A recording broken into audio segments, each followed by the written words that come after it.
자, 그 다음은 자율주행도 단계가 있습니다. 미국 자동차 공학회에서는 자율주행을 5단계로 분류했거든요. 이게 단계별 설명이 꽤 복잡합니다. 제가 그런 거 싫어하지 않습니까? 그래서 이제 쉬운 설명 자료를 찾다가 정확하게 막 딱 맞는 건 아닌데 되게 간단해서 이해하기 쉬운 자료를 찾았어요. 그래서 그 자료를 참고로 설명드려 볼게요. 자, 5단계까지 있는데 0단계는 그냥 사람이 100% 차를 운전하는 겁니다. 그러니까 자율주행이 아닌 거죠. 0단계는. 자, 1단계는 feet off. 발만 떼는 거. 발을 끄는 거예요. 온 오프 할 때. 제일 불안하다. 그러니까 발을 뗐어. 1단계는 발 조작이 필요 없다는 거죠.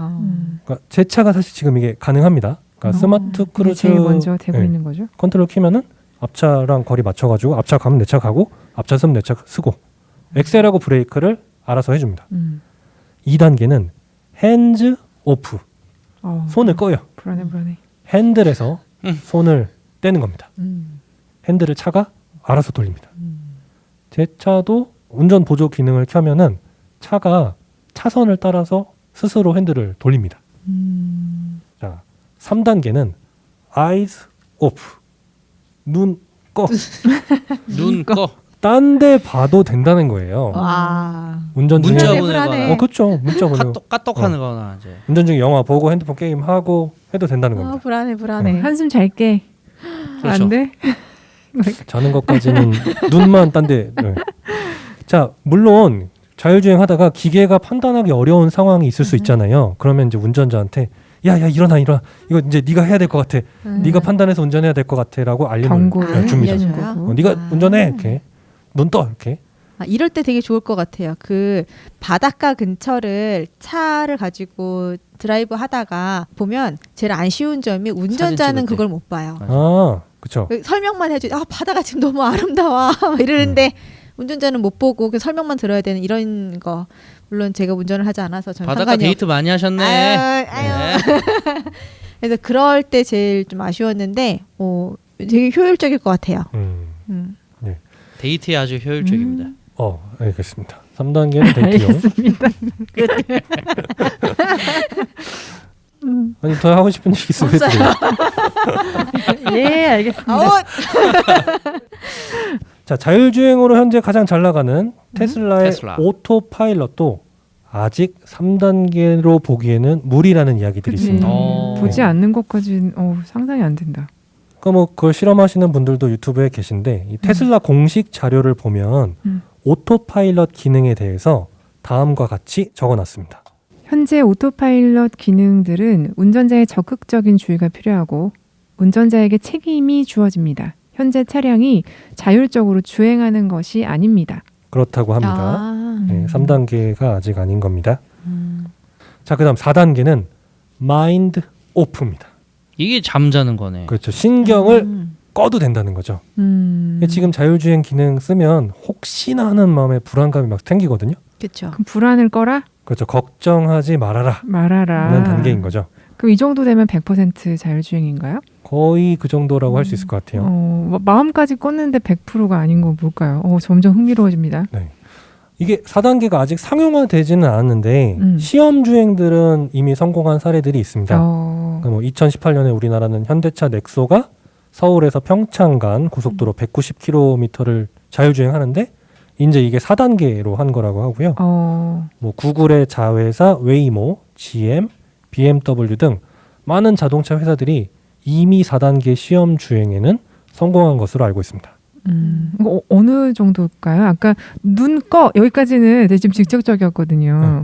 그러면은 마인드 오프면은 이제 신경 쓰지 말고 뭐 너 하고 싶은 거 하라는 거예요. 자고 싶으면 자든지. 점점 운전을 그러면 더 이상 기술이 늘지 않을 것 같아요. 운전자들이 면허는 땄을 수 있지만 그 예비적으로 어떻게 따놓는 거고 그냥 운전을 맡기는 거죠. 서로. 그렇죠. 이렇게 될 것 같아요. 내비게이션이 없었을 때는 다 지도 보면서 다녔다가 내비게이션 생기고 나서부터는 더 이상 길 안 보잖아요. 뭐 어떻게 가야 되는지 그냥 내비게이션만 보면서 그냥 가라는 대로 가고 뭐 이러는데 이것도 상용화되고 나면 운전 실력 이런 거 필요 없이 그냥 나 여기 갈 거니까 주소지만 치고 쫙 가고. 그죠. 근데 그렇게까지 되면 음. 운전 실력이라는 것이 없는 거 아닌가. 그렇죠. 그런 자동차만 있으면 나는 갈 수 있는 거잖아요. 주차까지 다 해줄 텐데. 그러면 그런 자동차는 모두가 지금처럼 한 집안에 몇 개씩 가질 필요도 없는 거고 그 동선만 맞으면 가는 거고 그렇게 생기면 지금 저희가 이제 대중교통이나 뭐나 공용 이제 차들 있잖아요. 그런 것처럼 그냥 그것만 타고 있으면 내가 원하는 곳으로 갈 수 있는 그렇게까지 가게 되는 걸까요? 자율주행이라고 하면? 그렇게 그렇죠. 되겠죠. 그죠. 그럼 저 또 궁금한 거 있어요. 이제 차를 한 집에 여러 대 두지 않고 그렇죠. 예를 들어 하나만 더 써요. 제가 회사를 출근했어요. 엄마가 차가 필요하대. 그럼 차만 보낼 수 그렇죠. 있을까요? 그거죠. 보낼 수 있겠죠. 그거죠. 그거예요. 단지 이제 기름값이 많이 들죠. 기름값은 네. 들겠지만. 기름값. 아니면 그것도 뭐 전기로 다 전기차면은 하겠죠. 이제 전기값이 많이 들겠죠. 괜찮다. 괜찮죠. 그러면은 클랑볼이 좀 기다려도 될 것 같아. 운전면허 따지 마세요. 안 따도 될 것 같아. 네. 좀 있으면. 이거 언제 된대요? 내일 모레. 이미 내버리면 돼요? 돈만 있으면 될 것 같아. 주식을 얼른. 4천만 원 있어야 된대요. 10년 후에는 4천만 원에 옵션 500만 원. 맞다. 옵션 있었지. 아까 옵션. 돈만 많이 준비하시면 될 것 돈만 같습니다. 네. 알겠습니다. 돈이야 뭐. 뭐 돈이야 뭐 없으니까 뭐. 자, 4단계가 마인드 오프면 이제 다 된 것 같잖아요. 그렇죠. 5단계가 너무 있어요. 궁금하다. 뭐지? 자, 5단계는요. 0단계에 정반대입니다. 100% 인공지능이 운전합니다. 이게 무슨 말이냐면 이제는 운전석에 사람이 앉을 필요가 없어요. 운전석이 없을 수도 있어요. 그러니까 사람은 집에 있고 차만 계속 다녀. 그러니까. 그 전 4단계까지는 어쨌든 운전석이라는 게 있어서 사람이 운전석에 타야 되는데 이제 5단계는 그냥 운전석이 없는 거예요. 트렁크에 들어가네. 이제 컴퓨터, 인공지능 운전 기사가 생긴 거죠. 걔가 운전하는 거예요. 나는 그냥 승객이고. 그러니까 차는 운행을 하는데 우리는 가족끼리 그 안에서 밥도 먹을 수 있고. 그렇죠. 그렇죠. 아 배고프세요? 밥 얘기. 근데 이제 저도 이게 저는 이제 술 먹을게요. 음주운전 없네. 음주운전 음주운전 없죠. 당연히 없죠. 없네. 어떻게 좋다. 대리기사님들 아니 운전이 없는 게 아니라 차에서 술을 먹고 있겠죠. 왜 차에서 먹고 집에서 먹지? 아니, 아이고. 차에서도 보낼게. 먹고 풍경 보면서 아 그렇구나. 얼굴에 이렇게 문 열고 창문 열고 와 가면서 이러면 그래, 가글도 한참 하고. 가면서 먹어야지. 기차 같아지는 거죠. 그냥. 기차 같아지는 거. 좋다. 기차도 사실 이미 그렇게 운행되고 있는 거죠 거의. 아, 사실상- 신분당선 맞아요. 네. 무인 자율주행 하고 있죠. 공항에 있는 것도 그 무인 기사 맞아요. 없잖아요. 근데 지금 저희가 자동차를 예로 들어서 자율 운행을 얘기하니까 그런 레일이 없이 다니는 그렇죠. 뭔가 그게 생기는 더 거다. 어렵죠. 어려운 기술이죠. 그치. 레일이 없으니까. 자, 근데 이제 여기까지 5단계인데 저도 이거를 딱 조사하면서 아니 4단계랑 5단계 비슷한 것 같은데 뭐 좀 더 차이가 없나? 이제 해서 알아봤어요. 그러니까 4단계는 마음 놓고 딴짓을 해도 돼요. 근데 이제 뭔가 인공지능이 판단하기 어려운 상황이 오잖아요. 그럼 얘가 사람한테 야 네가 운전해야 될 것 같아 라고 이젠 난 모르겠다. 알림을 주는데 근데 상황. 이제 사람이 마인드 오프니까 자고 있을 수 있잖아요. 그렇죠. 그러면 자율주행이 얘 자네? 그럼 안전하게 차를 세우고 그냥 기다립니다. 어머 사람이 판단을 해줄 때까지. 도착했을 줄 알았는데 도착 안 하고 서 있어. 그렇구나. 그러니까 왜냐면 만약에 산길을 가다가 갑자기 산사태 같은 게 나서 길이 없어졌어. 그러면은 그렇죠. 더 뛰어난 자율주행은 돌아갈 수 있겠지만 이 경우는 이제 기다리는 거죠. 야 이건 네가 판단해야 될 것 같은데라고 이제 기다리는 거죠. 그냥 네, 멈춰서. 네, 안전하게.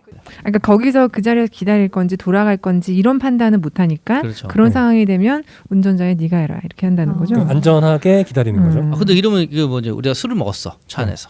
자꾸 먹어. 아니 술을 먹었는데 이제 그런 상황이 두 돼가지고 분은 먹는 차가 거가 얘야. 아니 차가 날 깨워가지고 이거 빨리 지 운전대 잡으라고 해서 내가 운전대를 잡았어. 근데 이 차가 시켜서 운전대를 잡아서 단속에 걸렸네.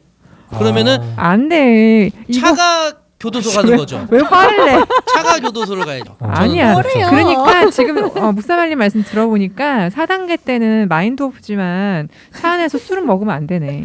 왜냐면은 운전자의 판단이 필요하잖아. 네. 판단을 해야 되는데 막 알코올에 취해 있어. 그러면 안 되잖아요. 안 되네. 안 돼. 그러니까 이따가 할 얘기긴 한데 만약에 이제 자율주행 차가 사람한테 제어권을 넘겨야 돼. 근데 이 사람이 지금 꽐라가 돼 있어. 그러면은 꽐라가 돼 있으면은 제어권을 넘기면 안 되니까 잠깐 그냥 멈춰서 쉬자 이렇게 될 겁니다.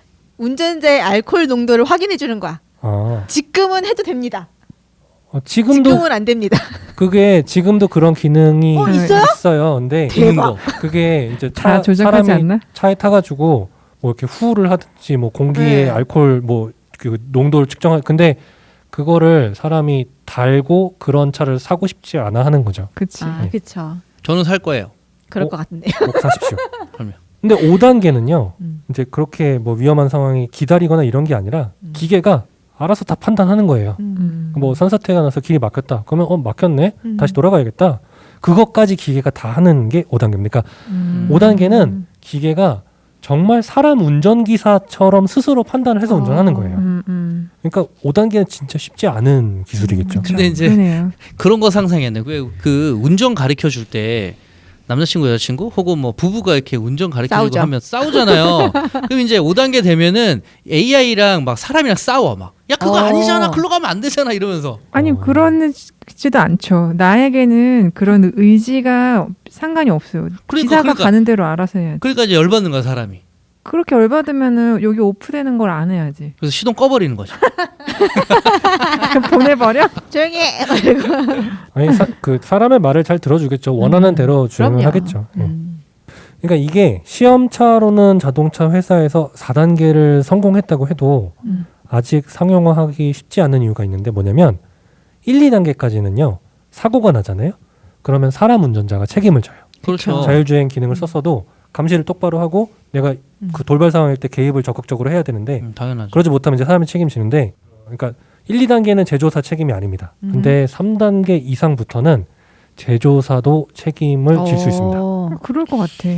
3단계까지는 조금 애매하지 않나? 그러니까 이제 애매하죠. 그러니까 사고 상황을 보고 이제 분석을 하겠죠. 그래서 예를 들어서 원래는 제조사 책임이 0%였는데 이번 3단계 차 사고는 제조사에도 30%의 책임이 있다. 뭐 이런 식으로 들어갈 수 있죠. 퍼센테이지를. 예. 그러니까 이 정도 되면은 사실은 앞차와 갑작스러운 상황에도 브레이크를 밟아주는 기술이 지금 이미 상용화됐으니까 그렇게 봤을 때 내 부주의로 나는 사고보다는 기계가 오작동했을 때 나는 사고들이 그런 분쟁이 몇 대 몇으로의 비율로 잘못했는지 그런 분쟁이 당연히 더 많아질 수밖에 없겠어요. 진짜. 그렇죠. 그러니까 이게 제조사도 사실 좀 부담스러운 게 이게 3, 4단계 차를 만들어서 팔 수 있는데 그걸 팔았는데 만약에 그 자율주행 차가 여기저기서 막 자율주행 사고가 난다. 맞아. 그래. 그럼 이제 골치 아플 것 제조사 같아. 문 닫는 겁니다. 보상금 지불하느라고. 그 자율주행 단계가 높을수록 제조사의 책임이 더 커지기 때문에 제조사들도 자율주행차 상용화에는 아직 보수적이고 수동적일 수밖에 없습니다. 그러니까 이게 5단계가 사실 다 개발했는데 아직 안 내놓고 있을 수도 있겠네. 그럴 수도 있어. 그럴 수도 있죠. 근데 그런 걱정 때문에 더 많은 실험을 하고 있을 수도 있을 것 같아요. 그러니까 기술적으로는 가능하나 현실적으로 사실 길도 똑같은 길이 없잖아요. 너무 많은 상황들이 있으니까 그거에 맞춰서 굉장히 더 많은 실험과 준비를 하고 있는 건 아닐까. 막 산사태도 일부러 내보고 싱크홀도 만들어내고 막. 그래 우리가 평소에 못 만나는 그런 일도 있잖아. 얘기 들어보니까 더 안 되겠네. 싱크홀 어떻게 그걸 할까? 어떻게? 자, 그러면 이제 기술적인 거를 좀 지나서 목적, 왜 만드나 얘기를 좀 해보도록 하겠습니다. 대체 왜 자율주행차를 만들려고 하는 걸까요? 편하려고. 차 안에서 술을 마시려고. 그러니까 어떤 장점들이 있길래 이렇게 많은 사람들이 자율주행차 상용화를 기대하는지 한번 알아보도록 하겠습니다. 뭐 운전하다 졸리면 자거나 뭐 술 먹고 차한테 운전시키는 등 여러 가지 장점이 있겠지만 뭐니 해도 최고의 장점과 목적은 바로 교통사고 사상자 수를 저하시키는 겁니다. 2018년 기사를 보니까 매년 전 세계에서 135만 명이 교통사고로 사망한다고 합니다. 와. 24초에 한 명씩 사망하는 겁니다.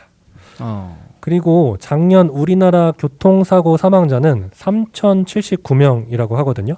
이게 뭐 통계 작성한 이래로 역대 최저치이긴 한데 그 3,000명 안에 내 가족이나 내 지인이 포함된다라고 하면 정말 너무나 안타까운 일이겠죠. 그렇죠. 저도 가까운 친척을 교통사고로 잃은 경험이 있거든요. 또 저도 어렸을 때 차에 치이는 사고를 당한 적이 있어요. 근데 이 교통사고 원인의 90%는 운전자의 잘못된 행동 때문이라고 합니다. 그러니까 이 얘기는 사람이 운전하지 않고 충분히 학습된 인공지능이 자동차를 운전한다면 지금보다 교통사고를 10배 정도 줄일 수 있다는 얘기입니다. 그러면 사망자 수도 대폭 감소하겠죠. 인공지능은 아마 의도적인 위험 주행을 하지 않을 겁니다. 그러니까 뭐 제한 속도를 초과한 과속 운행이나 신호 위반 이런 것도 하지 않게 학습을 시키겠죠. 그리고 또 사람이 운전을 하고 있더라도 인공지능이 사람의 컨디션을 이렇게 모니터링하고 있다가 혹시라도 갑자기 이제 운전자에게 막 심장마비 같은 게 왔다.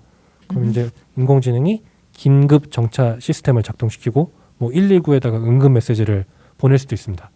그러니까 이렇게 자율주행차는 사람의 생명을 보호하는데 큰 역할을 할 걸로 기대가 됩니다. 그건 100번 맞는 것 같아요. 그런 것 요즘 같아요. 이 운전하면 그냥 끼어들고 밟고 빨리 가고 하는 차들 엄청 많아요. 진짜 맞아요. 정말. 무서울 정도로. 그러다 사고가 났죠. 예, 그러다 사고 나 진짜. 자, 그 다음에는 또 어떤 장점이 있을까요? 자율주행차는 사람하고 달리 휴식이 필요하지 않습니다. 그러면 이제 운송업에서 자율주행차는 사람 운전자가 잘 때도 물건을 수송하겠죠. 그러니까 운송 효율이 더 좋아지는 겁니다.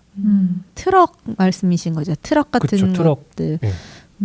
그래서 우리나라에서도 그런지 모르겠는데 밤에 주로 운행을 많이 하시는 걸로 알고 있는데 유로 트럭 이런 거 있잖아요. 예, 이제 큰 트럭들 그 위험하기도 하고 안에 들어있는 것도 많고 그러는데 그거를 밤에도 운전하고 낮에도 운전하고 낮에 조금씩 쉬어가면서 하고 이러니까 너무 위험하다고 하더라고요. 졸린 것도 심각하고. 그렇죠. 차가 너무 커서 대형 사고 나죠. 한 번 맞아요. 사고 나면. 예. 그러니까 자율주행차가 생기면 이제 그런 운송업들의 차가 자율주행차로 대체가 될 텐데 이제 대신에 사람 운전자의 일자리가 그만큼 줄어들 수 있겠죠. 그러니까 이거는 누구에겐 장점이지만 또 다른 누구에게는 단점이 될 수 있습니다. 자, 또 어떤 장점들이 있을까요? 그러니까 아마 지금보다 교통 흐름이 원활해질 겁니다. 가장 효율적으로. 그렇죠. 이제 목적지까지 이동 시간이 단축되겠죠. 그 다 운전해 보신 분들은 아실 텐데 그런 경험이 있을 거예요. 교차로에서 내가 신호대기를 하고 있어. 그래서 초록불이 딱 켜졌어. 그럼 이제 맨 앞차가 가고 그걸 보고 그 뒷차가 가고 또 그걸 보고 세 번째 차가 가고 맞아. 이러다 보면 이제 뒤로 갈수록 그 앞차들이 출발하는 반응이 늦어져가지고 그 신호에 통과할 수 있는 차의 수가 이제 적어지게 되죠. 맞아요. 그러니까 내가 한 10번째쯤 대기하고 있다. 그럼 이제 초록불을 보면서 답답한 겁니다. 아니 초록불 켜졌는데 왜 내 앞차랑 앞에 앞차는 움직이지도 않는 거야. 그 빵빵 하는 거지. 그렇죠. 그렇게 화나시는 분들 많잖아요. 아니, 그럴 때는 방법이 있습니다. 차에서 내려요. 네. 그럼 막 뛰어가. 네. 차가 또 움직일 거 아니에요. 네. 그럼 그때 가. 어? 기분은 왜? 좋아져. 너무 위험할 것 같은데. 그러니까 자율주행차는 이제 이런 상황을 개선할 수 있습니다. 그러니까 차랑 차를 통신으로 연결해 놓고 마치 기차가 움직이는 것처럼 초록불이 딱 켜졌다. 그럼 첫 번째 차부터 10번째 차까지 동시에 출발할 수 있는 거죠. 그러니까 차 열대를 되게 좁은 간격으로 유지하면서도 모두 같은 속도로 운행을 할 수가 있습니다. 그러니까 모든 차가 만약에 자율주행차가 되면 차간 거리 있잖아요. 그것도 지금보다 훨씬 줄일 수 있을 거예요. 이제 그렇게 되면 같은 면적의 도로에 더 많은 차가 운행이 될 거고 대신에 그 차들이 느린 게 아니라 앞차랑 바로바로 붙어 있지만 속도는 되게 빠르게 유지한 상태로 이제 다 같이 움직일 수가 있겠죠. 아, 멋있겠다. 왜 영화 보면은 그런 거 있잖아요. 경호하는 차들. 그런 거 한 5대 6대가 그런 거 아, 다른 차들보다 훨씬 빨리 가는데 간격이 요만큼 해갖고 다닥다닥 붙어서 그게 왜냐면 다른 차 못 끼어들게 위험 요소를 미리 방지하면서 같은 속도로 무전을 주고받으면서 60으로 달려 100으로 달려 그러면 전부 다 똑같은 속도로 달리거든요. 그런 것까지 조절하는 거였어요? 그럼요. 위험한 차로 어떻게든 위협을 가할 수도 있으니까 그런 느낌이네. 그렇죠. 그래서 교통 흐름이 좋아질 것 같다라는 거고 이제 그 다음 또 장점으로는 운전을 할 수 없는 사람들이 있죠. 클랑폴리아. 네, 무면허자 또는 이제 고령자 아니면 이제 고령자. 장애인 이제 이런 사람들의 이동권이나 어떤 차량 소유권이 개선될 걸로 기대됩니다. 그런 건 좋다. 좋다. 그러니까 지금도 뭐 사실 택시를 부르는 방법이 있지만 이게 택시 부르는 거랑 내가 내 차를 소유해서 이제 원하는 곳을 가고 싶다라는 측면은 좀 얘기가 다를 것 같아요. 다르죠. 그러니까 택시비가 충분해서 택시를 타는 게 부담이 안 된다고 해도 이제 내가 운전을 못 해가지고 그동안 갖고 싶은 차를 못 샀는데 이제는 운전을 못 하지만 내가 차를 가질 수 있다. 이건 이제 다른 얘기가 될 겁니다. 클랑폴리님 네. 어떻습니까? 완전 좋아요. 그죠? 람보르기니 하나 사야죠. 네. 아유 뭐 얼마 안 해요? 하나쯤. 그죠? 그러니까 나는 무면허지만 내 차가 있어가지고 아 좋다. 좋다. 언제든지 내가 원할 때 나 혼자라도 그러니까요. 가고 싶은데 갈 수 있다. 이거 저보다 좋겠죠? 운전 잘할 거 아니에요. 제가 아무리 운전면허증을 따도. 엄청 잘하죠. 그렇죠. 네. 믿을만하네. 그 친구는 진짜 잘해요. 대신에 이제 이게 교통약자가 경제적으로 여유가 많지 않을 수가 있기 때문에 요거 이제 자율주행차의 가격이 좀 적정한 수준이어야 될 거고요. 근데 이것도 역시나 뭐 시간이 지나면은 많이 네, 보급이 되고 가격은 하면 점점 내려가겠죠. 내려가겠죠. 나 죽기 네. 전에 탈 수 있겠죠? 아유, 네. 그럼요. 가능할 겁니다. 돈만 많이 벌어두십시오. 제가 얘기했죠. 우리는 150살까지 살 거라고. 네. 갑자기 생각난 게 약간 그런 업체 같은 거 생길 것 같아요. 그 차를 몇 대 가지고 몇 대가 작은 숫자가 아니라 마치 공공재처럼 해가지고 저 어디부터 어디까지 갈 건데 보내주세요. 그럼 보내주고 관리하고. 사실 택시도 필요 없다 그러면. 그죠? 그렇게 되겠죠. 반대가 심하겠네. 택시 회사에서. 그렇겠죠. 그렇죠. 네. 그리고 이제 또 뭐 조금 전에 얘기하신 거랑 비슷한 걸 수도 있는데 이제 소유 경제에서 또 뭐 공유 경제로 바뀔 수도 있다고 하니까 그러니까. 뭐 그때 뭐 모두들 차를 소유하지 않는다 그러면 이제 다 같이 빌려 타는 세상이 네, 올 수도 있죠. 필요하지 않을 것 같아요. 이미 출근하면 나는 이 차가 필요 없는데 그렇죠. 내가 안 갖다 줘도 지금 공유 경제라고 차 빌려주는 것들 있잖아요. 소카니, 그린카 이런 것들. 그런 것들 내가 편도로 가는 것만 해도 비용이 좀 1.5배 정도는 들거든요. 맞아요. 네. 원래대로 갖다 놔야 되기 때문이잖아요. 근데 이런 거 같은 경우는 누군가가 갖다 놓지 않아도 되는 거니까 훨씬 이용하기도 편하게 될 것 같아요. 따릉이 같이 공유 저장고. 그러니까 여기로 보내주세요. 그러면 자기 혼자 딱 와 있고. 신청하면은 그냥. 근데 이제 그런 게 이제 막 몰림 현상이 생길 수 있죠. 따릉이 같은 경우 아침에 특히. 출근 시간과 퇴근 시간에 그 따릉이들이 모여 있는 장소가 달라. 너무 많이 어딘가에 모여 있고 어딘 하나도 없고. 다 역주변에 있죠. 네, 그렇게 되는. 근데 이제 사람은 또 소유욕이 있어서 따릉이가 아무리 편하다 해도 내 자전거 또 이런 게 그쵸. 있잖아요. 내 따릉이. 내 따릉이. 자 이제 어쨌든 무면허라 차를 못 가졌었는데 뭐 가질 수 있다 이제 이런 얘기인데 이제 좋습니다. 무면허 관련해서요. 지금까지는 이제 사람이 운전면허 시험을 보고 자기가 운전할 차를 샀었죠. 근데 이제 자율주행차 시대에는 사람이 아니라 자율주행차가 운전면허 시험을 볼 겁니다. 오, 그거. 걔도 봐야 되나요? 그렇죠. 클랑폴님 혹시 갖고 싶은 차 있어요? 람보르기니 아까 얘기하신 람보르기니. 자, 이제 람보르기니가 만약에 이번에 신형으로 나오는데 네. 거기 완전 자율주행 기능이 있다고 할게요. 그러면 이제 그 차를 무면허자들한테 팔아야 되잖아요. 그럼 이제 자율주행 차가 테스트를 면허 받네. 시험을 볼 겁니다. 아, 그렇겠네. 여러 가지 주행 상황을 주고 이 차가 운전이 잘 가능한지를 테스트를 하겠죠. 근데 그거는 이미 제조사에서 테스트를 하고 나왔어야 되는 부분 아닌가요? 이제 지금은 그런데 아마 자율주행차 시대가 오면 그거를 나라에서 자 이제 자율주행차들은 이러이러한 시험을 통과해야 안전성을 입증했기 때문에 팔 수 있어. 이런 식으로 되지 않을까. 그러니까 그러니까 또 반대로 이런 거에 통과한 차야 이러면서 마치 어디 국가 공인 자격증 그럴 시험 것 같아. 받은 애들 이렇게 나오는 것처럼 자격증 하나씩 달고 나올 수도 있겠네요. 차에다가 페인트로 참 잘했어 이렇게 하나 찍어주고 별 5개. 그렇죠. 근데 그래도 사람은 따긴 따야 될 것 같아요. 기본 지식은 있어야지 자기가 다룰 어떤 소유할 물건이 딱 있다면 이거 어떻게 사용하는지 사용법이랑 고장 났을 때 어떻게 대처해야 되는지 이런 것들을 그때쯤 알아야 되면 되니까. 자동차에 관한 면허는 딸 필요가 없을 것 같고 제가 봤을 때는 비행기나 이런 거, 드론이나 드론? 우주선이나 이런 거 다른 거. 그래요? 네. 아직 자동차 면허도 안 땄지만 다음 걸 한번 준비해 볼까요? 다음 거 준비하시면 됩니다. 건너뛰기. 뭐 어쨌든 사람이 시험 보는 게 아니라 이제 차가 면허 시험을 보는 시대가 올 수 있겠다. 그럼 난 준비하지 않아야겠다. 자, 뭐 이런 장점 이외에도 이제 운전에 필요한 부품을 없애면 이제 그 공간을 운전석이 아니라 뭐 엔터테인먼트 공간으로 활용할 수도 있고요. 장난감 채워놓고. 네. 뭐 운전하느라 썼던 시간들을 다른 활용 가능한 시간으로 바꿔줄 수 있겠죠. 그렇죠. 그러니까 차에서 운전 안 하고 이동하면서 책보다 별책부로 녹화를 할 수도 있습니다. 오, 좋다 좋다. 침대 시트가 하나 딱 들어가고. 자, 그래서 자율주행차는 우리에게 더 많은 시간을 만들어줄 걸로 기대가 됩니다.